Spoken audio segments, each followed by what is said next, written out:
Welcome, listeners and viewers, to episode 91 of Cocktail Hour. I'm Andy, And I'm Rev. and we are here by our damn selves. You hear that? Damn selves. Nobody else, just us. So that's the show. Hey, thanks, Sherry, for stopping by. No, I'm kidding. No, it won't be that fast. No, and we made a conscious choice to do it this way. It's Yeah. been a while, and we just decided, you know what? We had some scheduling hiccups, and we're like, you know what? We could hustle to get somebody else on, or we could just pick something we want to read, or that Andy wanted to read, and go from there. Yeah, we'll explain that a little bit more if you didn't listen to the Melissa Brady show. This is the truth. Um, Actually, I was toying with the idea of emailing the author and seeing if the author wanted to come on, but I thought, you know what? Yeah, maybe down the road we might see if we can get this particular author on and go from there. So Yeah. you never know what the future holds. Never know. That's true. That's true. So, well, we don't have anybody to introduce, so I guess we can head right into the announcements section. Oh, I wanted to point out I've got my cocktail hour hat on. It's very sexy on you, must say. It is. Thank you. Thank you very much. Thank you. And if you want a cocktail hour hat of your very own, you can go over to our Cafe Press store and buy yourself one. Yay! So, there you go. And you also help contribute to Cocktail Hour. There you go. There you go. There you go. And there's Mm. lots of handy, cool items on there for, if you want to have a drink. There's cocktail shakers, flasks, glasses, shot glasses, undies. Are those cool PJs still there? I haven't taken anything off, so they're go. all still there. Hey, if you're not, if you don't booze it up on a regular basis, then go get some apparel. You don't have to just do the hat thing. There's shirts and underwear and lounge. There's all kinds of stuff over there. Go check it out. Lots of stuff. Lots and lots of stuff. We got stomps. We're full of stuff. And So just want to throw that. We're full of stuff. we are. Alrighty then. So We didn't talk about this, but maybe we should give some cocktail hour swag away. maybe at the end of the show, There you go. or perhaps to the listeners. Yeah, we can see who shows up. Yeah, there you go. Right. Yeah. All right. Well, okay. At the end of the show, we're going to give away something. I tell you, something. Works for me. But we All right, also then. have winners to announce now, do we not? We do. We have the winner from the Georgia Beers show, and Nice. I had my son pick that one. So Okay.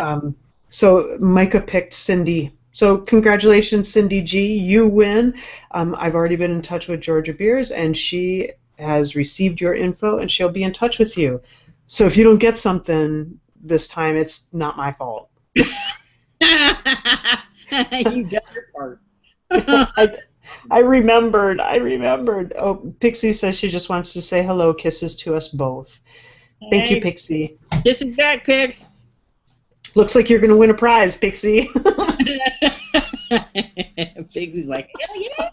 Sign up, motherfuckers! Pixie just got back from seeing Lady Gaga. He was rocking it. I saw her wings and her cool, tricked out ride. Yeah, Awesome.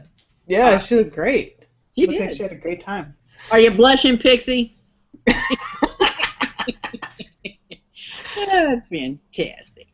Then right before we right before the show, we had one of the goddess herself reached out to us, and I'm going to let Andy talk about this. Oh my God. Well, I'm sure the faithful among our listeners will know who the goddess is, but for those who don't, and I'm just going to give you a one shot at this because people should have followed us from the beginning, but it's all right. It's all right. People can flock to us later. So we have, both Sherry and I, but more Sherry than me, have been gaga for Blaine Cooper for ages and ages and ages. Mm-hmm. And we both got to meet Blaine at the Minneapolis GCLS Con, and it was fantastic. We sat in the bar and we talked to her for about an hour or two. We just shot. It was fantastic. So we've been trying to get her on now for like, I don't know, 3 fucking years. Been ridiculous. And finally, she actually reached out to us and said, "Hey, schedule me up, man. I got some time." And these, I'm like, "What? Oh my god!" I mean, once I hit the floor, I think my brother said, "Hey, everything all right up there?" I know. I knew as soon as you saw that you were going to get pretty damn excited. So. What the? Oh my god! I know. So you never know who's coming on this show. So we're gonna try and see if we can schedule Blaine for January. Nothing solid yet. Nothing solid yet. But that's what we're shooting for. Yep. So that'll be very exciting. She doesn't do appearances, so this is this is pretty exclusive. This is big stuff. This is big stuff. And if I'm really hoping that we can show her that there's a demand for her work and she needs to get back to writing. Yeah, I agree with that. Get back to it. Get back to doing what you do well. That's right. All right. So, that's all. We got nothing else. Yeah, we're done. I think. You got anything? No. If you hear a high-pitched noise in the background, folks, it's my nephew. He's 2, and he's got this whole testing his vocal range thing going on, where the littlest things, he's like, "Oh!" I'm like, "Oh my god!" I mean, even my butt puckers when I hear it. It's like, "Ow, ow!" It's like nails across a chalkboard. Shh. So you'll know what that is. Between your nephew and the dogs, we should be having a great time. I mean, think about this. What other show would give you this much entertainment? I ask. Okay, for free. It's for free. That's just here for you. No commercial break, so I know. Pixie says she loves prizes, and oh my god, it was such fun going to Lady Gaga. Oh, but now Pixie's got competition. Uh-oh. DK Linda's here. She says, "Hey guys." Yeah, hey girl. What's up? He's like, "Oh, shut up. Get back to it." Okay, so. All right, so there's a cute little story behind. Well, I think it's cute. About the work we're going to review today. It's called The Wolf's Hour, and the author is Robert McCammon. Well, I've been a Robert McCammon fan probably since he started writing, and I think that was, oh my god, how long has he been writing?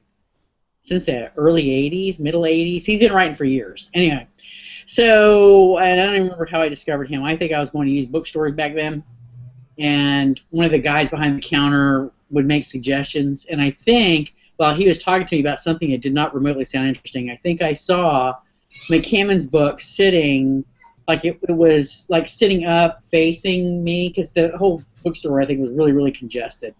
And here's this book sitting up here, and it had this really interesting jacket cover. It was a really nice sets of colors, but what was really interesting is it looked like it was a shirt and fabric, and it was torn, and there's this eye looking out.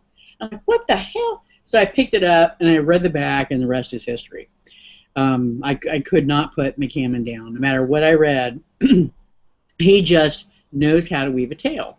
So ever since Sherry and I decided to do review shows, I kept every once in a while, not often, because I didn't want to get her crazy, crazier. Thank you. I appreciate that. So I would say, hey, let's read some Robert McCammon. She's like, ah! No, not that bad. But she's like, no, I'd rather, watch the grass grow. And I think another time she said she was too busy clipping her gerbil's toenails. So, I mean, we just didn't do it. So she made a mistake about a month ago of saying to me, hey, let's do something completely different. You pick the book, and I'll read it. And I'm like, oh my God, is it Armageddon around the corner? What's going on? So, apocalypse aside, I said, all right, let's do some McCammon. And I did not see Sherry's face when I proposed it, but I know her eyes were rolling. It was something like this. Oh. Oh, that was a bad choice for me. Not that. So, I originally wanted to do Swan Song, and then I remembered how big that damn book was. I'm like, holy crap, we need like 2 or 3 months in prep just for this book. So I was going through my head some of the other stories that I had read, and I thought, well, what might be really good for her as an introduction to this author is The Wolf's Hour. And so Sherry I think you read the summary, and you still weren't convinced. Mm-mm. And then I listened to the sample on Audible, and then I was like, what did I say? Something like it sounds like a history professor reading it. And I'm like, Yeah, oh, yeah, yeah. crap. And I tried to sway her a little bit into, didn't you really want to read this book? And she was like, mm-mm, nope, Wolf's Yeah, Hour. You said I could pick. That's what we're picking. that's right. Uh, so tell us, Sherry. Tell me, how long did it take for you once you started listening to it for you to get hooked? Well, before we do that, we have somebody named Hunter who says his first book, Baal, Baal, was published in 1978. See, I knew it was a long. Thank you, Yeah. thank you. Bale, I think it's pronounced Bale, isn't it? Okay. Well, let's see. How long did it take me to get into it? I'd say maybe 10 minutes, 10, 15 minutes of actually listening to it. And I was like, oh, this is really freaking good. Because right away it opens up. Oh, well, we should talk about what it's about first. But yeah, yeah, I got hooked right away and I couldn't stop listening to it. And yeah, Yeah, it was really good. And now I'm well into Swan Song. are you? All right, Yeah. so all right, so you want to give our audience a quick summary of what Wolf's Hour is? Um, yeah, I'm just going to read it. I'm just going to read the thing Are you going to read because it from McCammon site or I'm from going the? to no, I'm going to read it from Amazon. Okay. Okay, it says Michael Gallatin is a British spy with a peculiar talent, the ability to transform himself into a wolf. Although his work in North Africa helped the Allies win the continent in the early days of World War II, he quit the service when a German spy shot his lover in her bed. And that's not true. That's not what happened. I just want to point that out right quick. Now, 3 years later, the Army asks him to end his retirement and parachute into occupied Paris. A mysterious German plan called the Iron Fist threatens the D-Day invasion, and the Nazi in charge is the spy who betrayed Michael's lover. Again, not true. Um, the werewolf goes to France for king and country, hoping for a chance at bloody vengeance. So I just want to say that those parts aren't true because the German spy didn't shoot his Michael Gallatin's lover in her bed. She was in the bathroom after they got done having sex, Mhm. and it wasn't the German spy who did it.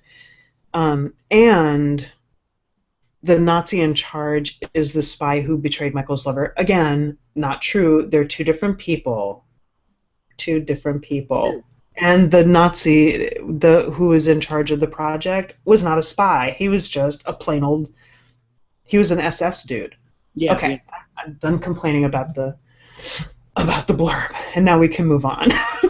Okay. So your initial reaction when you read this summary was, because it was another werewolf kind of book, and And trust yeah, me, we have been reading a lot of, or not the most recent shows, but probably the first 18 months or so, we were reading some paranormal stuff. So the idea of more paranormal, I'm sure, was kind of grating for you. But I think, I don't know, I've never read anything quite like McCammon's take on this particular type of shapeshifter and the way he constructed it, which I think was a yeah. lot better than a lot of things that are out there. The shape shifting portion of it really, I mean, so to give you guys a little bit of background about how the book is constructed, you have you learn about how he became a werewolf, and they use that term he uses that term in the book, werewolf. He actually uses both terms, I think, wolf shifter and werewolf. Um, you learn about how he became a werewolf and how he developed and all of that in flashbacks, and then what's going on currently is separate. And even though there's a whole part of the book that's devoted to the werewolf aspect, that was it was really, to me, very secondary. Mm-hmm. Like while I was reading the portions about what was going on with the resistance and what he's doing, I forgot most of the time that he even was a werewolf. Yeah, yeah. You know? It wasn't a focal point. It really wasn't. But I gotta tell you, this, you know how I hate flashbacks. And even though Hmm. McCammon is a really good writer, I would still kind of groan a little bit when it would flip to a flashback, um, to kind of give you more of who Michael was before, this most recent adventure. But I mean, he could have told the story in a linear fashion. I mean, it's not the most painful flashbacks I've ever had to read in a book, but you Yeah, know, no, they were interesting while they were going on. They really were. I mean, once it started, I enjoyed them a lot. But I think because the spy stuff, and I mean, it was just so action packed and bloody and gory, and oh my God, I mean, there were several times, and I just had to stop and go, wow, that yeah, is some seriously messed up shit. yeah, there were some horrific scenes in that book. There really were. What was that club called? The oh. I keep thinking Inferno, but that's not it, is it? No, it was Damn. I can't remember. I'll Okay. Google it. Let me Oh my see. gosh. But yeah, they had. There were some parts that you didn't expect them, and then you felt like you might have needed to take a shower after some of them because just oh my god, like when they all got trapped in that kennel by the That SS. was terrible. Yeah, and then they got um, The Brimstone Club. Brimstone Club. That's it. That was some messed up stuff. That was some I brutal mean, shit. that was some really messed up stuff.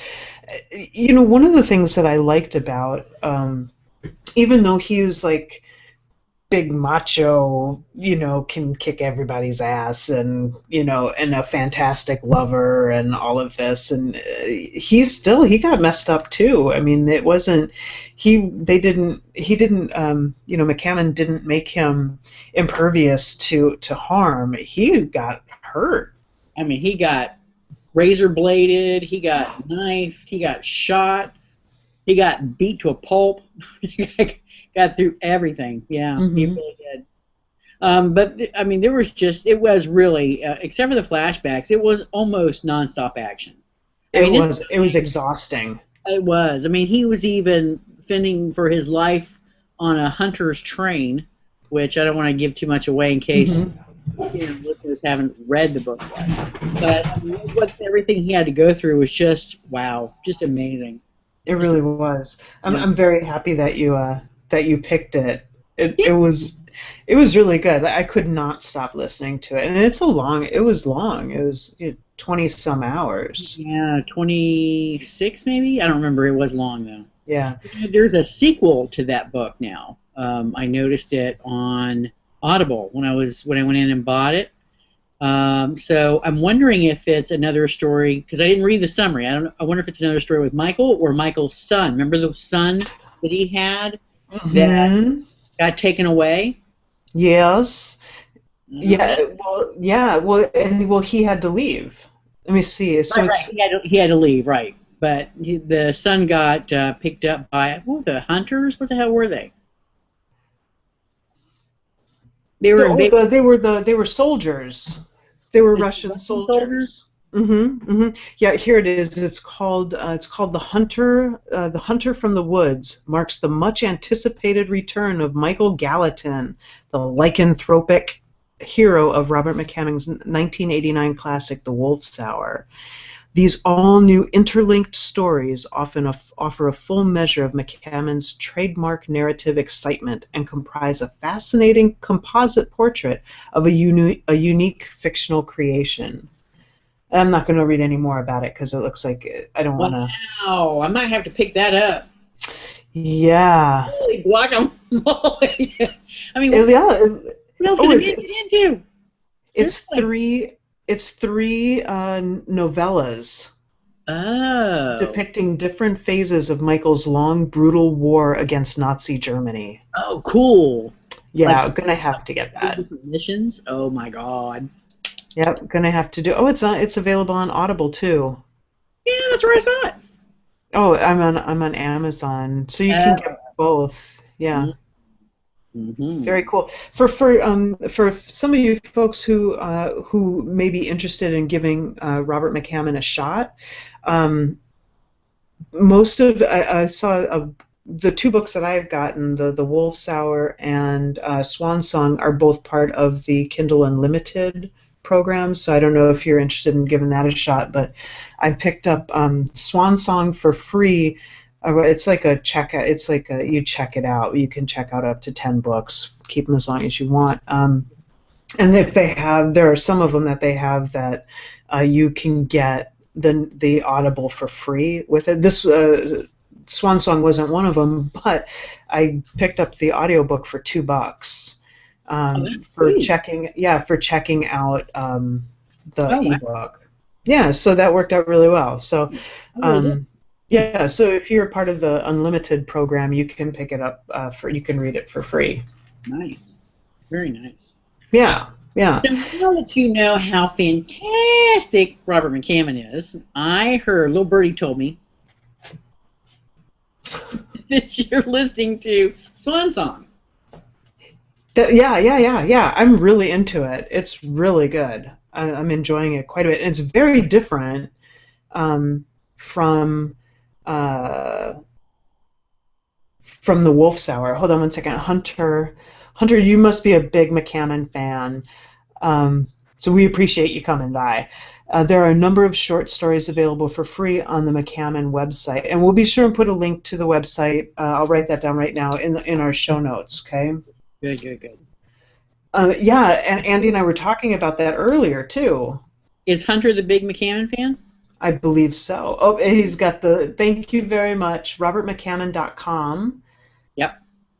Let's see, and then DK Linda says Wolf's Hour sounds interesting, guys. Do you want to tell us about Swan Song also? Yes, I believe Now we it's going to come will. up. Now, mind you, I haven't reread Swan Song probably in about 10 years. But it's a post-apocalyptic journey, and those actually are my favorite. I gotta say, I love post-apocalyptic stories if they're done well. Um, and I was thinking that did you? We could go on to McCammon's site and look and see how he summarizes Swan Song, unless you want to kind of do it. I'll just do that one because I'm reading it now, so it's more fresh in my mind. Okay. Um, just I hope I don't do this badly, but essentially it's being told from several different characters' point of view, and I'm going to assume that they're all going to kind of come together and have a big battle for dominance at some point. But that's just my guess for now. Um, the Russians and the U.S.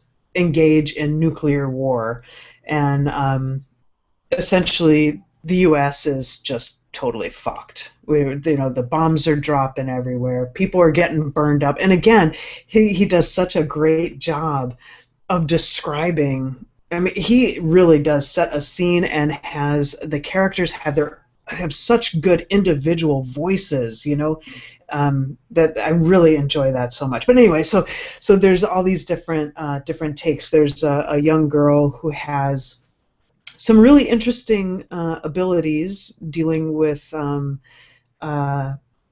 she can sense things about plants and animals and people, I believe, too. She's like 9 or so. She's a little girl. And then there's That's this bag lady. Yep, that's Swan. Suwanda.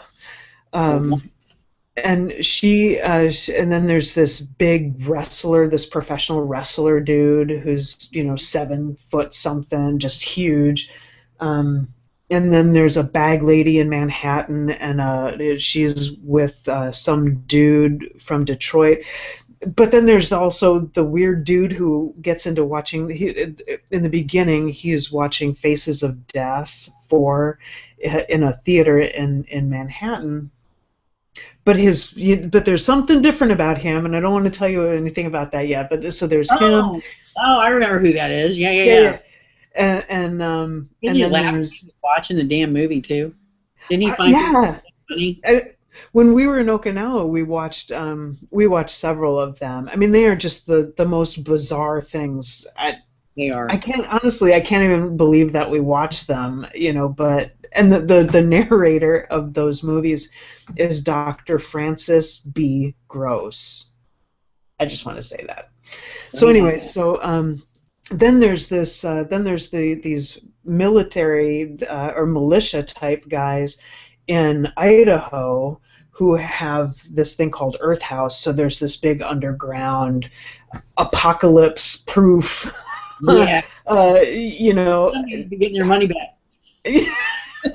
so the apocalypse hits, and then all these different people and groups of people deal with the adversity. You know, there's food, illnesses, dead people all over the place, the nuclear winter. So, you know, it's July or something, July or August, and it's freezing outside. There's, you know, packs of wild dogs, you know, it's just this horrendous wasteland. And so that's where I am now. They're starting to kind of meet different groups of people and do different things. And there have been many times I'm listening while I'm driving to work, or while I'm at work listening, and I just have to stop and go, oh, which is exactly what I did when I was reading The Wolf's Hour too. That's awesome. That's really good. That's yeah, really... I just I didn't expect to enjoy it as much as I did, you know, because I had a shitty attitude going into it, like, oh fuck, I don't want to read this, and I need to trust you more, huh? Well, you know, I mean, I have a couple of times kind of steered you wrong, but I try not to. I don't know. Have you? I don't think so. Maybe Yeah. I just. Oh, do you want to put up a name? Naomi. Oh yeah, I didn't care for that. Okay, well, so that was. Okay, so I mean that was one short, unpublished work. Little fan action, yeah. Yeah, you know, I mean, this is our 91st show, so I should give you a little more credit. You're a little credit. Well. I'm with you. I appreciate you saying so, because you know, it takes a big woman. I don't mean side guys. Let me make that clear. You know, to say that. But I got to tell you, I think I've read of all of McCammon's work up until, oh goodness gracious, the most recent round, because I think he went on hiatus, and I don't remember what the story was, but he didn't publish anything, I think, for like 6 years. I read everything up through Speaks the Nightbird, which is one of the more recent ones. But I got to tell you, his stuff is so diverse. He did a vampire novel called They Thirst, about vampires in LA, which is really interesting.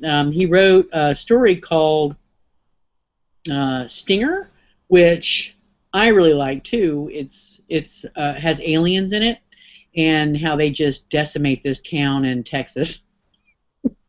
Really? It's incredible that he has... Go ahead. What? No, I was just... so many different genres, you know, and it's all fairly dark, though. Everything he's done is fairly dark. I've just been enjoying the hell out of it. Yeah. Well, Swan Song, going back to Swan Song, it tied with Stephen King's Misery for the 1988 Bram Stoker Award for outstanding horror and dark fantasy.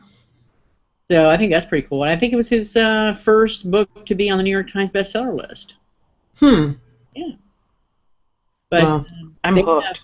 There's another interesting story. Well, he's got several other ones. Usher's Passing, which is good. What else?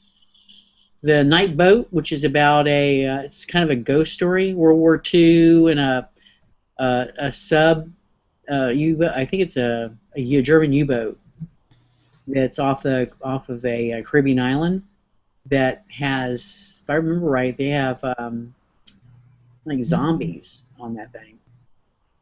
So I mean, there's just all kinds of. He's all over the map when it comes to storytelling, and there's not one thing that I've ever read from his that I go, You know, everything in its own way is very, very good.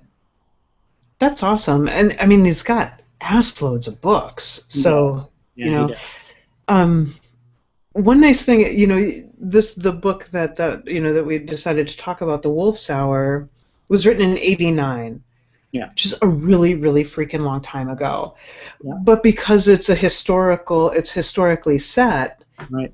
it's not dated. I mean, if you trying to read, if we were going to pick up a contemporary book written in 1989, that's when it's like, well, you just would have picked up your cell phone or Google this or whatever. Sometimes reading books set in the 80s or early 90s, it kind of pulls you out if it's not a good enough story to really keep you engaged, no matter the time Yeah, issues. yeah, But reading things that are set during World War II or the 30s or 40s or whatever. I like it, and that's one of the nice things about reading period pieces. yes. Is you don't have to worry about any of that. No, no, because everything is already preordained, if you will. Hmm. So, the author just has to navigate through history to make it believable, and intersperse maybe real events or occurrences or real people in history, and voila, there you go. Yeah. Going back to the Wolf's Hour, I think I was about halfway through and I was like, oh, okay, I know what Iron Fist is. I got this all figured out. I got Did it you? all figured out. No, no, nuh-uh. Nope, I did not. Curveball, huh?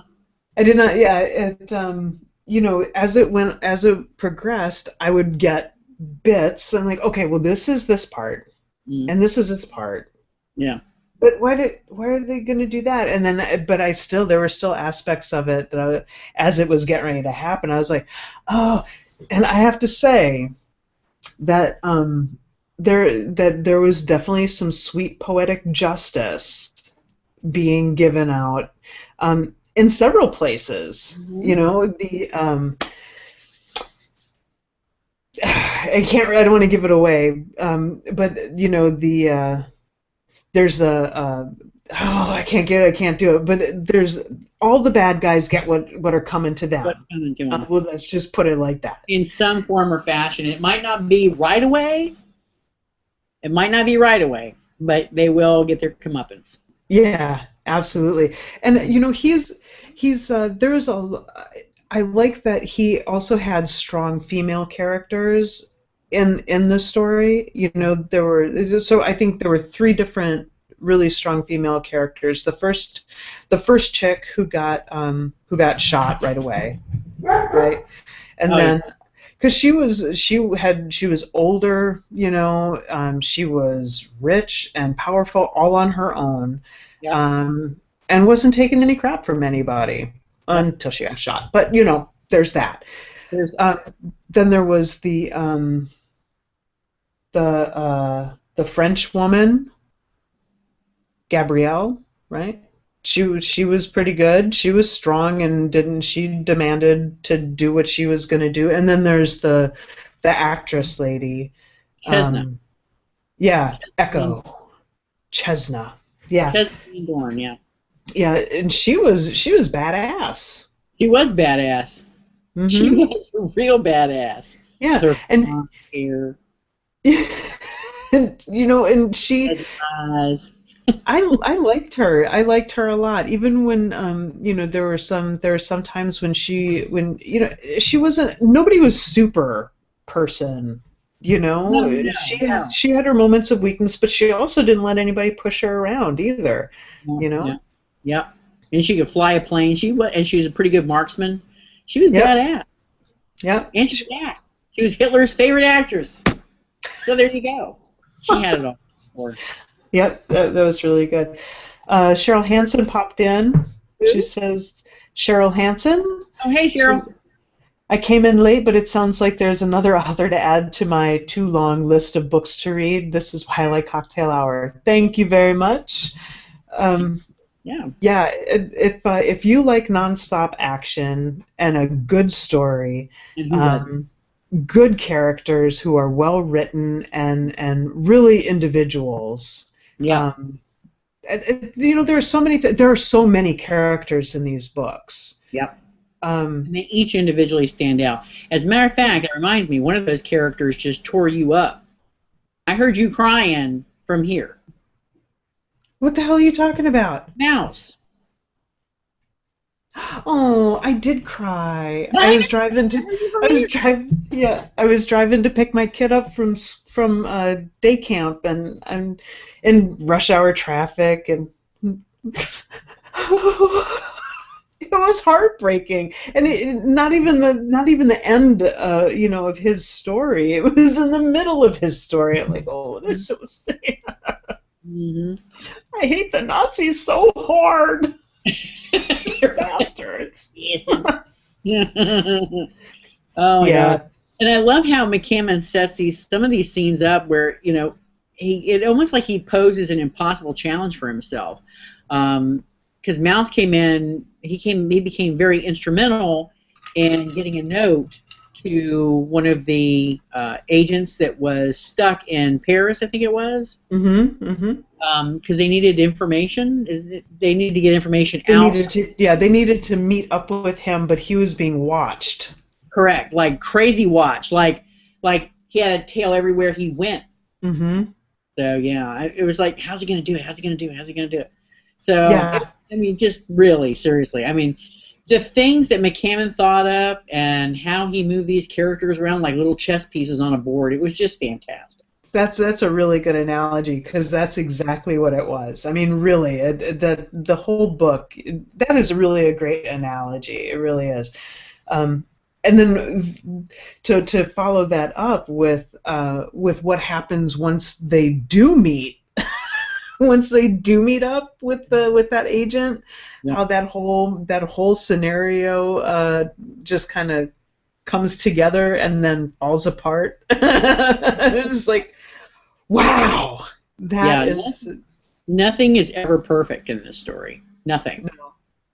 no, but yeah, I highly recommend. I highly recommend it. I bow down to you. Wow, I'm glad we got that on video, because I will never see that again. Holy crap. I don't know. I'm ready for you to put up some new stuff now. I'm ready.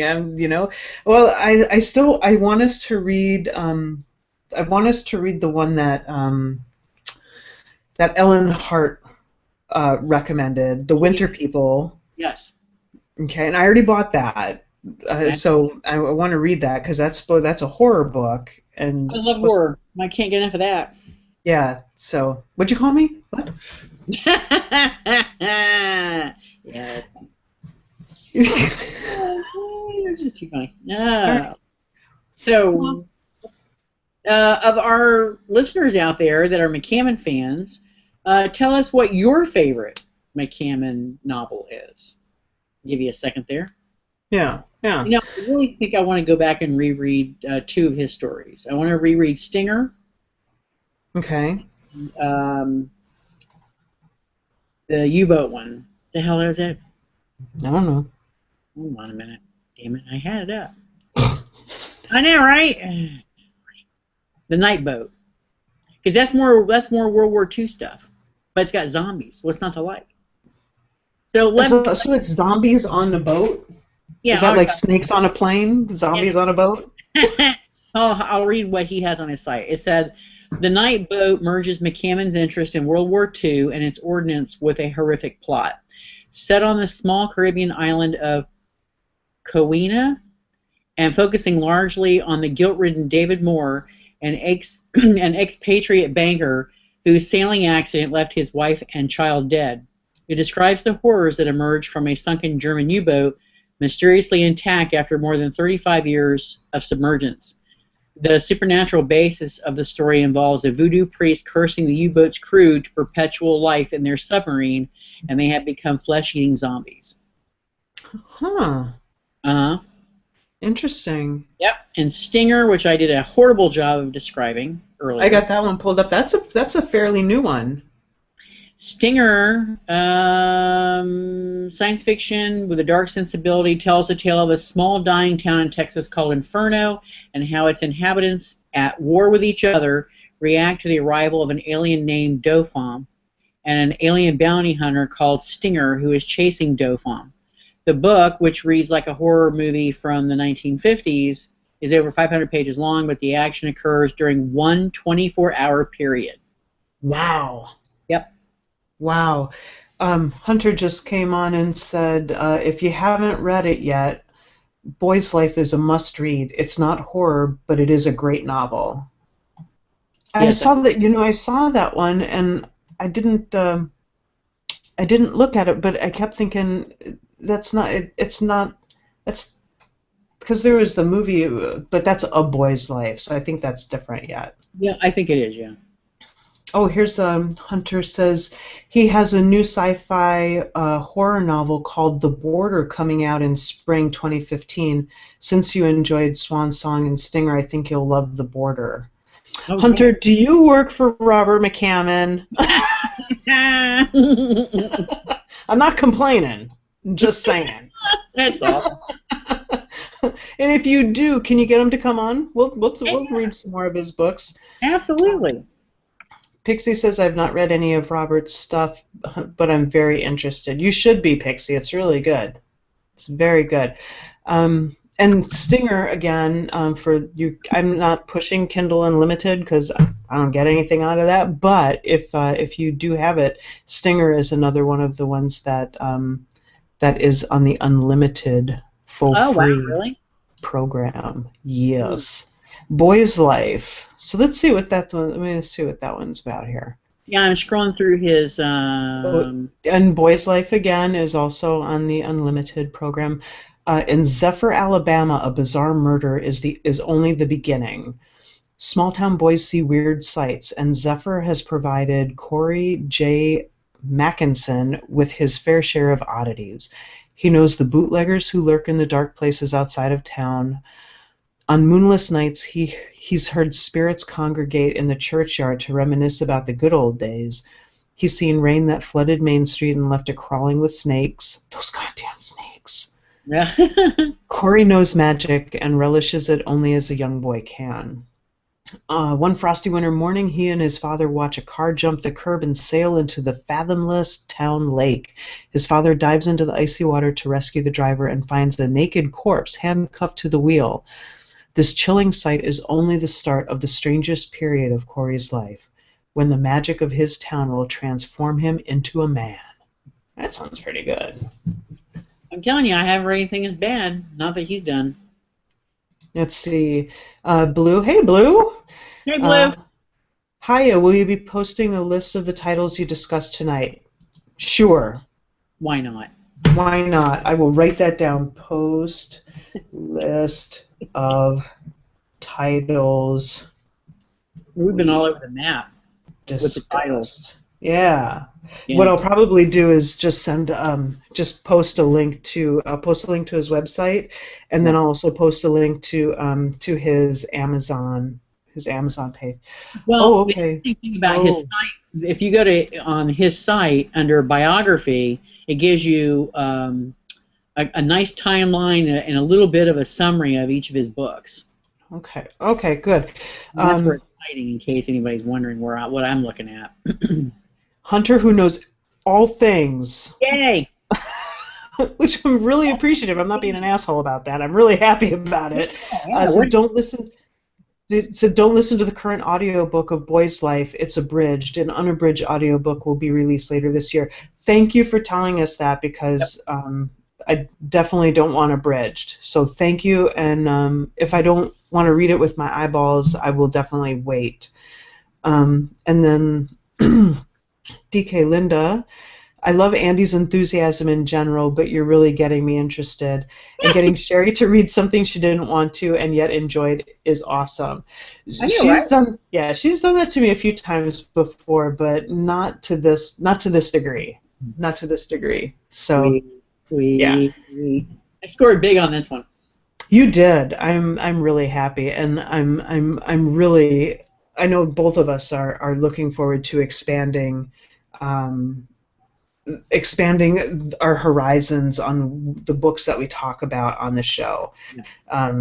We're reading lots of different things now, and we really want to be able to share that with you guys. So again, if you guys have suggestions too of other authors that you think that we would like, or that the listeners would, or now viewers, would be interested in hearing about, let us know. Yeah, absolutely. Because we're always up for reading something new. Yep, absolutely. Absolutely. Yes. Yes. Yeah, but now I'm on a McCammon kick. Damn Me it. too. And I'm not sure. Well, luckily we're it's a month in between shows. So and I've already read the books that we're talking about on the next one, so I'm good to go for a while. Much more time. I'm going to start with the second book in case I don't have enough time to get through both of them. Mm-hmm. As you said, they're standalone, right? They are. You'll miss some of the interpersonal relationships. You should start with the first one. You'll have time. They're not that long. They aren't? No. Okay. All right. Start Well, I with have the to first finish one. my reading assignment first. I promised to get that one done, so I have to finish that. Yeah, I haven't started that. So next time we're going to be talking about. I'm pretty sure we'll be able to talk about both books. I'm fairly certain that we're going to be able to talk about both books. We're going to be talking about The Cuckoo's Calling and The Silkworm by Robert Goldthwait, J.K. Rowling. J.K. Rowling. It's J.K. Rowling. It is. So I've already read both of them and really like them a lot. And I didn't. Huh? Two Robert shows back to back. Oh, that's right. J.K. Rowling. Yeah. So and the narrator for the J.K. Rowling books, the Robert Goldthwait books. I should look that up because I'm sure I'm messing that name up. His name is Robert also, and he does a great job on the narration. Great. Wait, the narrator's named Robert too? Yes. Yes. Great. There you go. Yep. DK Linda said she knows a book. I believe it's her book. Little shameless self-promotion. I like that. I do. Nothing wrong with that. Nothing wrong with that. You know what? We've always. Wait, how come DK hasn't been on for a conversation at the bar? I was just gonna say we can always slide you in for a conversation at the bar. Yep. So I tell you what. Get in touch with us. That's right. Send Andy an email at andy@cocktailhour.us and she'll set you up. Yep, that's Andy with a Y. Andy with a Y, not Andy with an I. That's good. I'm glad that you said that. Mm-hmm. Yeah. So Marquette. Well, I know she's forever getting confused with Andy Marquette. Oh my God, we are not the same people. No, they're not. We have photographic evidence. Mm-hmm. All right, so we're going to give away a book. Jesus. What? Did you write a book? You know what? Actually, you know what? We'll give away any Robert McCammon book that you want. Wow. From Amazon. It's got to be from Amazon because that's where I have a credit card there. So it's easy to pay for. So any Robert McCammon book that you want, we could do ebook or paperback. Try not to break the bank. Where's Poe? Oh, speaking of that, if you want to make a donation, go to our website. It's cocktailhour.us. There's a donate button on the side, or if you want to go shopping at Amazon, you can start from there. There's a buy stuff from Amazon button on the side too, and we get a few cents for every purchase. Okay, so I'm going to write this down. Oh, I don't have to write it down because we're going to give away live. Right so now, let me see. Yeah, so hold on. I got to write down all the people that commented. Hold on. So there's Pixie. Damn that. DK Linda. No. Hunter. Mm-hmm. I'm going to bet that Hunter probably has all of the books already. So Hunter, if I pick you, you could have some swag from our Cafe Press site if you like. Cheryl Hansen. Mm-hmm. Isn't Blue on there? Yep, I just got to blue. Mhm. See, I'm looking out for you, girl. You are awesome. See, you're my favorite. Okay, so 1, 2, 3, 4, 5.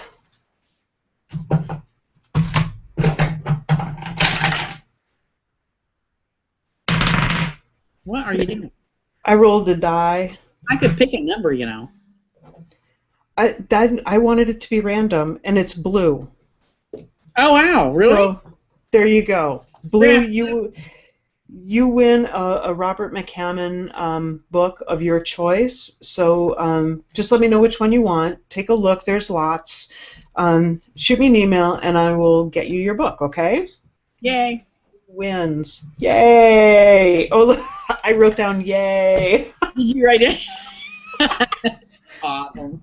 Speaking of yay, I'm gonna show off how geeky I am. So, I've been wanting to play Dungeons and Dragons for a really long time because I'm 46 years old and and feel like I really missed out because I like RPGs, but I never felt like well, in high school when normal nerd people were doing this, I wasn't really a nerd. I was a boozer, slutty person. So we didn't play a lot of Dungeons and Dragons. Slutty? You were slutty too? What is it, like now? No, back then. Oh yeah. So I got today. I ordered it. It's the new 5th edition Dungeons and Dragons starter set. Oh my So God. I want to be a dungeon master. Oh my God. What else?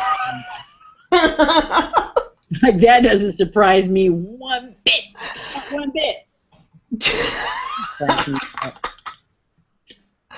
Oh, let me see. Oh, there's more stuff. Okay. Yay. Oh. What So happened? blue says yay for blue. Super Blue blue. says woohoo. And thank you, thank you, thank you. You're welcome.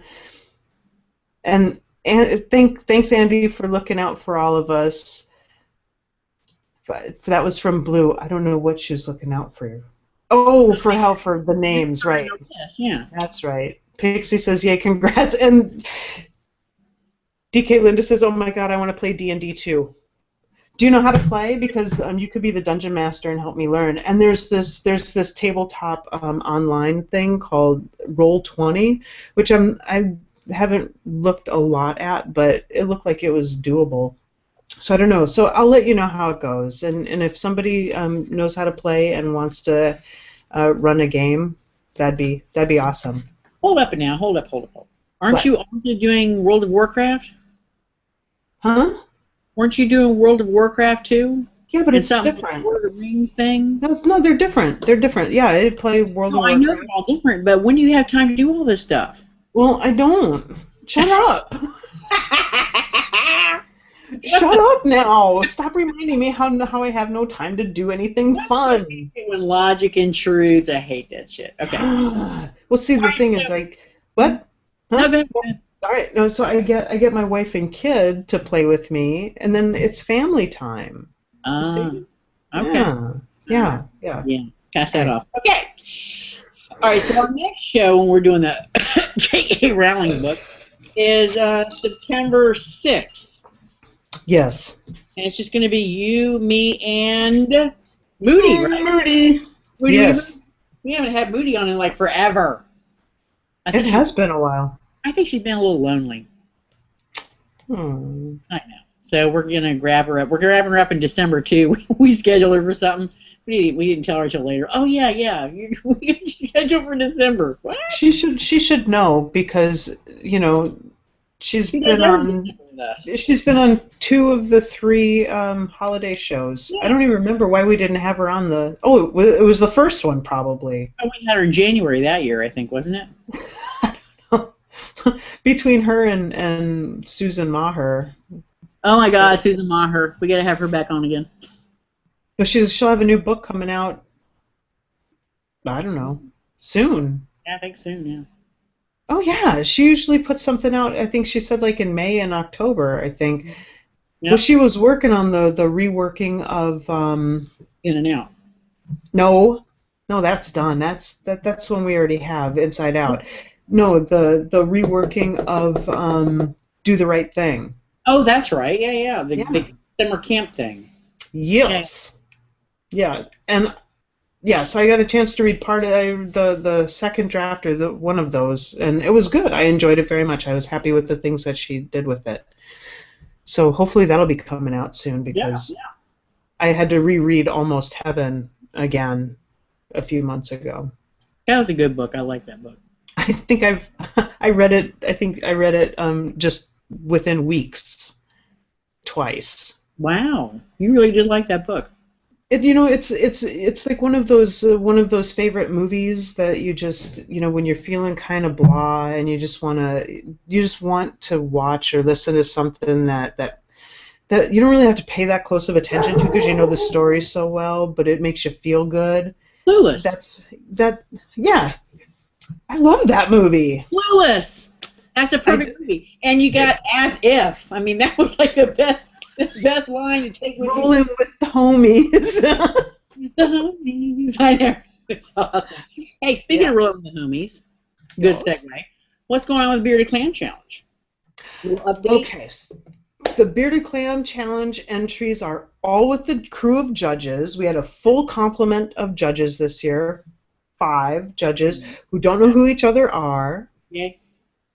Nothing. They don't. We had 4 entries. Okay. From authors who I've read before. Various people. From various people, and I'm guessing that they'll all do very well, and we should have the answers. The judges are supposed to get back to me by the 15th of September, but that's after our September show, so we'll announce the winners in October. Okay. Okay, and Blue says All That Matters is my Clueless. I listened to that one in between the 2 listenings of Almost Heaven. It went Almost Heaven, All That Matters, Almost Heaven again. Awesome. Which is why Susan needs to put out many more books because I need a way to break them up more. Yeah. I got to tell you, and Blue may know this story, and I'll make it really quick. All That Matters is still my favorite from Susan. Still, I mean, that thing, Almost Heaven came very, very close. Did it come close for you? Cause tying it. But I still like All That Matters, and then I had the distinct pleasure of Susan and I went out in L.A., and we got a rental car, and she drove me around all the places that took place in that book, All That Matters. And it was awesome. It was the most awesome thing. So I had to, of course, start listening to it again when I was out in L.A. It was like a once-in-a-lifetime deal. That was really cool. That is cool. Susan is one of the, I don't want to, get off on it too much, and we've said it before, but she is really one of the nicest, most generous people, and you know that definitely firsthand. Sure. The more I talk with her and the more I get to know her, the more I just really like her so very much. Yep. So Susan, if you're listening, get up off your ass and write some more, okay? Jesus. You're so pushy. And on that note, I think it really is, actually. It is. This damn show goes too fast sometimes. It is. Well, they're good books, and there's so many more. And I'm excited to keep going on my Robert McCammon journey. Me too. I got to finish my assignments, and then I want to get back right on McCammon again. Yeah. All right. Well, thank you, Sherry, for being so wonderful, and you and yes, I know. Seriously. Yay. So well, thank you, Andy. And you can throw this one at me for as long as you want. I deserve it.